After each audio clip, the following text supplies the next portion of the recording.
Okay, चलो बच्चों आज स्टार्ट करते हैं हम लोग, है ना। ठीक है भाई, वंश स्टार्ट करें। तो ये हमारा इलेक्ट्रोमैग्नेटिक इंडक्शन का आज न्यूमेरिकल हम कराने वाले हैं। ठीक है, तो जितना हमने पढ़ा है ना, उसी के बेसिस पे एक न्यूमेरिकल है। और ये न्यूमेरिकल देखो फैराडे के बेसिस पर ही, मतलब इलेक्ट्रोमैग्नेटिक इंडक्शन के बेसिस पर या फैराडे के बेसिस पर आपके बोर्ड एग्जाम में एक न्यूमेरिकल आने के पूरे चांसेस होते हैं। ठीक है भाई, फैराडे का लॉ क्या बोलता है? फैराडे का जो सेकंड लॉ है वो आपको ईएमएफ कितना इंड्यूस होता है उसकी कैलकुलेशन बताता है। बेटा थोड़ा सा उसको उधर कर दो। ठीक है, तो देखो ईएमएफ कितना होता है, तो फैराडे के according E is equals to, तो ये बोला है क्या, the magnetic field through a circular loop. Circular loop बोला उन्होंने, कोई नंबर ऑफ टर्न्स नहीं बोले ना। तो भाई d∅dt और डेल्टा ∅dt आप जैसा बोल सको बोल दो, कोई दिक्कत नहीं। डेल्टा t अगर टाइम बड़ा चेंज हो रहा है तो डेल्टा t मतलब बड़ा टाइम चेंज।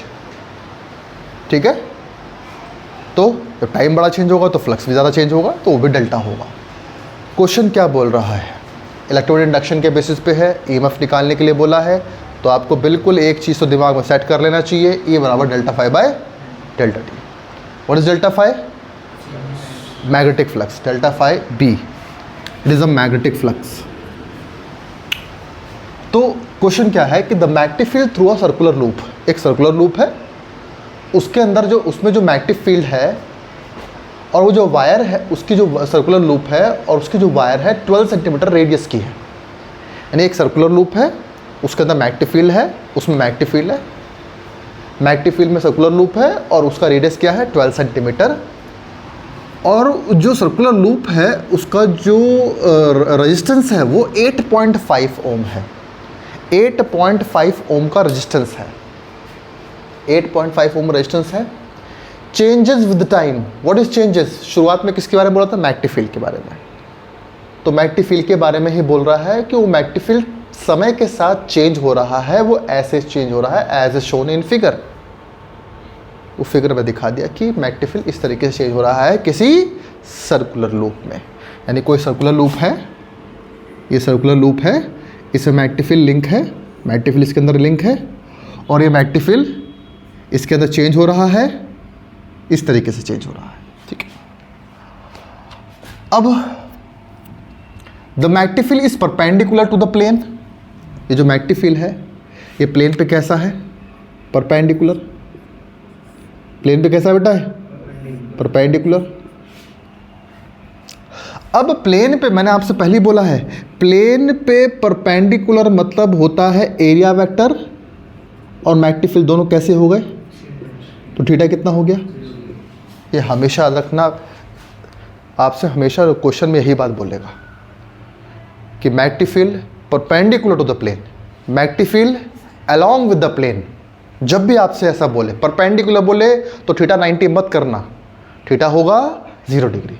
अलोंग बोले तो थीटा 90, क्योंकि एरिया वेक्टर अगर परपेंडिकुलर हुआ तो एरिया वेक्टर मैग्नेटिक फील्ड के डायरेक्शन में हो जाएगा। ठीक है, तो थीटा हमारा 0 डिग्री हो गया।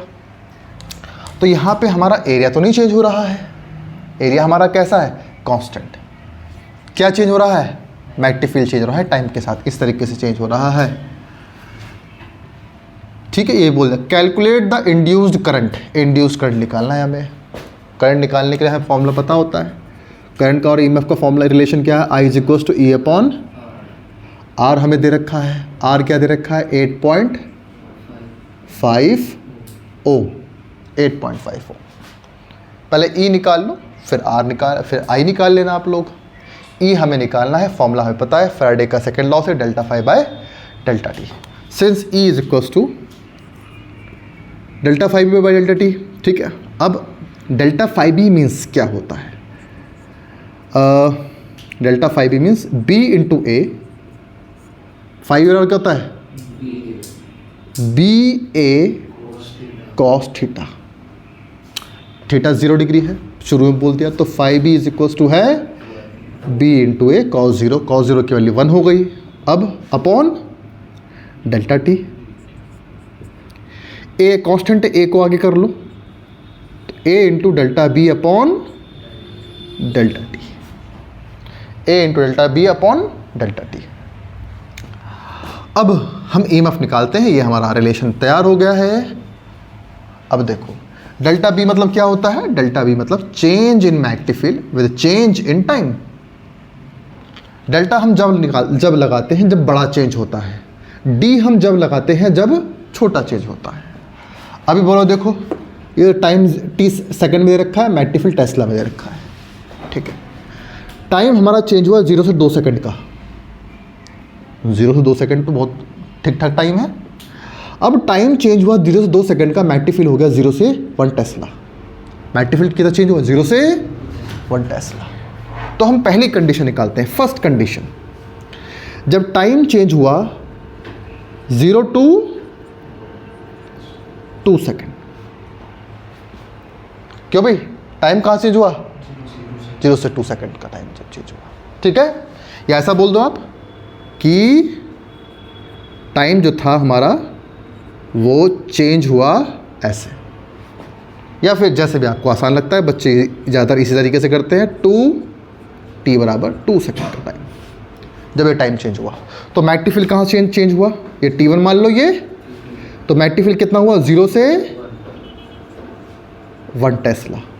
मैग्नेटिक फील्ड इतना चेंज हुआ, 0 टाइम पर 0 मैग्नेटिक फील्ड, t टाइम पर 2 सेकंड पर 1 tesla magnetic field. Now calculate the EMF, E is equals to A into delta B का मतलब क्या होता है, B2 माइनस B1। अच्छा एक चीज़ तो हम छोड़ दिया हमने, वो क्या होता है, माइनस। माइनस नहीं होता, माइनस तो लगा के रखो सामने। तो भाई यहाँ पर हो गया माइनस का मतलब सबको आता है, माइनस का मतलब माइनस क्यों लगा था, डेल्टा बी मतलब B2 minus B1, delta T मतलब T2 माइनस B1। माइनस इसलिए लगाया मैंने, माइनस क्योंकि फैराडे में E बराबर माइनस के d∅dt होता है। वो इसलिए होता है कि जो ईएमएफ इंड्यूस्ड ईएमएफ होता है वो rate of change of magnetic flux का अपोज करता है, मतलब जो उसको बनाता है ये ईएमएफ उसका अपोज करता है, ठीक है। तो माइनस इसलिए लगा है, तो therefore EMF will be is equals to minus A की वैल्यू क्या है, ए निकाल लो अलग से, एरिया बराबर होता है pi r square, pi into r कितना है बच्चों मेरे, 12 सेंटीमीटर, 12 इंटू 10 माइनस 2 सेंटीमीटर को मीटर में कर लिया का स्क्वायर, तो एरिया आ गया pi into 144 10 minus 4 metre square. अब इसको सॉल्व करके आप बताना, ठीक है। अब ये आप वैल्यू पुट करो, यहाँ पे टाइम की वैल्यू रखो, मैग्नेटिक फील्ड की वैल्यू रखो, और जल्दी से ईएमएफ मुझे बताओ ईएमएफ कितना आया, ठीक है। मैं वेट कर रहा हूँ। 10⁻², 1 माइनस 0 देखो है ना, एरिया निकाल लिया हम लोगों ने, मल्टीप्लाई करके पूरा एरिया आ गया हमारा, ठीक है। अब एरिया की वैल्यू रखी यहाँ पे मैंने, मैग्नेटिक फील्ड B2 कितना है 1, B1 कितना है 0, T2 कितना है 2 माइनस 0, तो 2 हो गया, क्यों भाई, है ना। तो ईएमएफ कितना है, E बराबर माइनस के 2.25 माइनस के 2.25 10⁻² वोल्ट। तो भाई करंट निकालना है हमें, करंट, देयरफॉर करंट कितना आया, I is equals to E by R।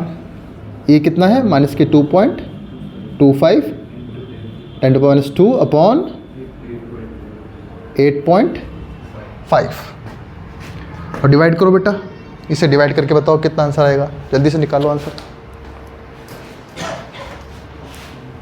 अब इन दोनों को डिवाइड किया, तो डिवाइड करने के बाद अपना आया 0.264 इंटू 10⁻²। यह जो I बराबर आ गया, इसको सॉल्व करो थोड़ा सा, 2.6 नियर अबाउट कर लो, नियर अबाउट, क्योंकि हमने ईएमएफ 2 पॉइंट के टर्म में निकाला है, 2.64 हो गया, ठीक है। तो 2.64, ठीक है, 2.64। वैसे 2 पॉइंट हमेशा डेसिमल के बाद एक डेसिमल तक का, मतलब पॉइंट के बाद एक नंबर तक निकाल लो, काफ़ी होता है। 2-3 करोगे तो अपने लिए कॉम्प्लिकेशन करोगे। है ना, कैलकुलेशन बड़ी कर लोगे, राउंड ऑफ कर दिया करो, ठीक है। 2.64 इंटू 10⁻³ एम्पियर, या इसको क्या कर सकते हो, I बराबर 2.64 मिली एम्पियर। क्यों भाई, आ गया आई, ठीक है। तो कहाँ से किस टाइम के लिए आया, 0 से 2 सेकंड के लिए आया है, ठीक है। अब आ जाओ 2 से 4 सेकंड के लिए। सेकंड कंडीशन, टाइम t1 था, चलो इसको t2 मान लो, t2 2 सेकंड, 2 ये t1 टाइम हो गया, ये t2 टाइम हो गया, t3 t4। अब t2 से t3 पे गए हम, 4 सेकंड ना, तो मैग्नेटिक फील्ड कितना चेंज हुआ, मैग्नेटिक फील्ड जो B2 था अब B1 था, और जो B3 हो गया वो B1 टेस्ला है। मैग्नेटिक फील्ड को B2 B3 ले लिया, वैसे मैग्नेटिक फील्ड तो B2 ही बना पड़ा है दोनों केसेस में, क्यों भाई मैग्नेटिक फील्ड चेंज नहीं हुआ, ठीक है। अब EMF निकालो, EMF क्या होगा, वही फॉर्मूला है फिर से, -A, या आप T1 T2 के टर्म में ले लो, जैसा आप, वैसे T1 T2 आप शुरू में मान चुके हो, तो आप T2 T3 ले लो, जैसे आपकी मर्जी है। A फिर change in magnetic field upon change in time. Area कितना है अपना, ये रहा एरिया, 4.5 इंटू 10⁻² एरिया हो गया। मैग्नेटिक फील्ड कितना चेंज हुआ, मैग्नेटिक फील्ड पहले भी 1 टेस्ला था, बाद में 1 टेस्ला है, तो मैग्नेटिक फील्ड 0 चेंज हुआ। टाइम कितना चेंज हुआ, 2 सेकंड। EMF कितना बना, 0, क्योंकि 0 से मल्टीप्लाई सबके करेंगे तो 0 वोल्ट EMF बना। क्यों भाई 0 volt magnetic field, 0 volt EMF क्यों बना, क्योंकि इस ड्यूरेशन में कोई भी मैग्नेटिक फील्ड चेंज नहीं हो रहा था। अगर मैग्नेटिक फील्ड चेंज नहीं होगा तो EMF नहीं बनेगा, क्योंकि यहाँ पर EMF बनता है चेंज इन फ्लक्स से, और चेंज इन फ्लक्स बनेगा। फ्लक्स चेंज कैसे होता है, फ्लक्स का फॉर्मूला है BA cos थीटा। उन्होंने शुरू से बोल दिया कि थीटा हमेशा कैसा रहेगा, परपेंडिकुलर, मतलब थीटा हमेशा 1 रहेगा, क्योंकि थीटा 0 डिग्री हो जाएगा, तो ये तो चेंज होने का नहीं, ये तो चेंज होगा नहीं। एरिया भी नहीं चेंज हो रहा है, वो कॉयल है, ये भी नहीं चेंज होगा। तो फ्लक्स किससे चेंज कर रहे हैं, वो मैग्नेटिक फील्ड से। EMF को तो चेंज इन फ्लक्स चाहिए। अब EMF डिपेंड करा चेंज होने पर, EMF किस पर डिपेंड किया, चेंज इन मैग्नेटिक फील्ड पर। तो मैग्नेटिक फील्ड चेंज हो रहा है इस ड्यूरेशन पर, अब इस ड्यूरेशन पे कोई मैग्नेटिक फील्ड नहीं चेंज हुआ, इसलिए EMF बना 0 वोल्ट। क्लियर हो गया, क्योंकि मैग्नेटिक फील्ड नहीं चेंज होगा तो फ्लक्स भी चेंज नहीं होगा, ठीक है। अब आ जाओ थर्ड पॉइंट पर, कहाँ से, T3 से T4। T3 कितना है हमारा, 4 सेकेंड, T4 कितना है, 6 सेकेंड।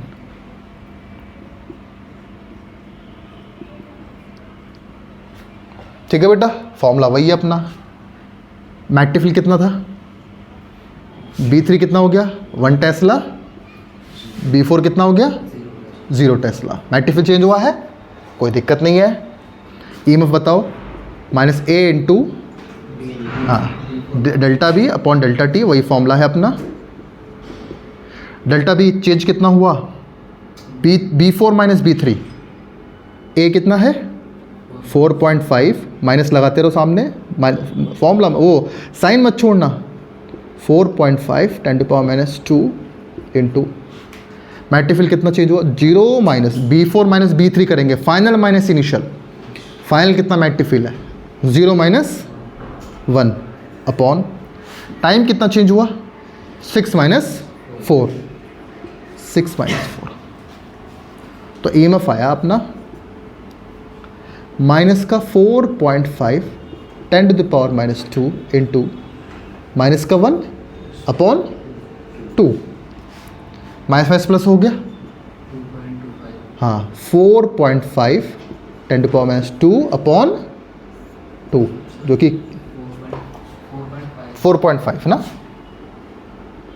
4.5, तो ये आया प्लस का 2.25 10⁻, ये तो आएगा ये वाला वही सेम तो आया बिल्कुल, -2 वोल्ट डिवाइड करके बिल्कुल सेम आएगा, इस प्लस का है तो करंट भी प्लस की आएगी। तो करंट कितनी है इस केस में, therefore I is equals to E/R। इस केस में I कितना आया, E कितना आया, प्लस का 2.25 10⁻², अपॉन R कितना है 8.5। I आया अपना फिर से वही हम पहले कैलकुलेशन कर चुके हैं, 2 प्लस का 64 10⁻³ एम्पियर, या I बराबर आया प्लस का 2.64 मिली एम्पियर।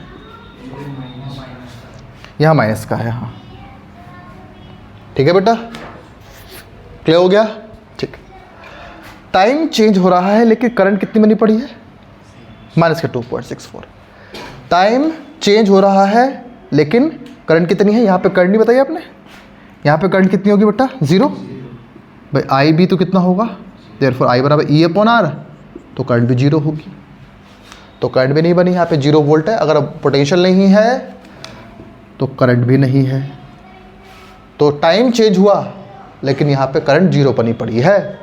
टाइम चेंज हुआ यहाँ पर 4 से 6 सेकंड पर, करंट कितनी बनी पड़ी है 2.64, ठीक है। तो करंट चेंज नहीं होगी हमारी, क्लियर।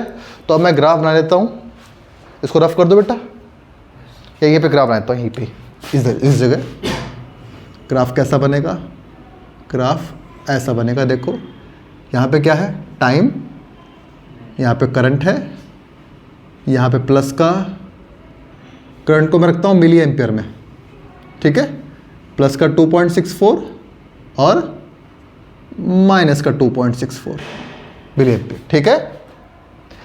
जब टाइम था यहाँ पे 0 टाइम, ये टाइम 0 है, फिर टाइम है 2 सेकंड का, फिर टाइम है 4 सेकंड का, टाइम है 6 सेकंड का, क्यों भाई, ठीक है। 0 सेकंड पर, 0 से 2 सेकंड पे करंट कितनी थी, 0 से 2 सेकंड पर, 0 से 2 सेकंड पे करंट कितनी थी, माइनस का 2.64। तो 0 से 2 सेकंड, ये 2 सेकंड है, तो करंट कितनी रही, ये, ठीक है। 2 से 4 सेकंड पर करंट कितनी रही, 0। तो ये यहां पे आ गया ग्राफ, करंट 0 तो ही तो होगी। और 4 से 6 सेकंड पर करंट कितनी रही, प्लस का 2.64, ये रही current.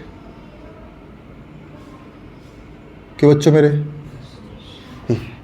This is the graph. ये न्यूमेरिकल बहुत इंपॉर्टेंट है, आपके बोर्ड एग्जाम में काफ़ी पूछा आता है। तो ये न्यूमेरिकल आपको उम्मीद है समझ में आ गया होगा, कहीं कोई दिक्कत तो नहीं आई, ठीक है बेटा। चलो ओके, थैंक यू, इसको समझना अच्छे से।